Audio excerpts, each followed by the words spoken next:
Dito kami dumaan sa shortcut. Ginamit namin itong mall as shortcut para diretso kami sa may.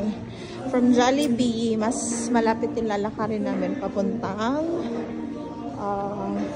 train. Skytrain. Bukas naman yung mall pero sarado yung mga store. Ayan, close pa yung store. Pero ang kagandahan kasi yung mall mismo para hindi maalikabok maglakad. Pero hindi naman siya talaga maalikabok dito dahil compared sa Pilipinas, iba ang alikabok doon, lalo na pag nasa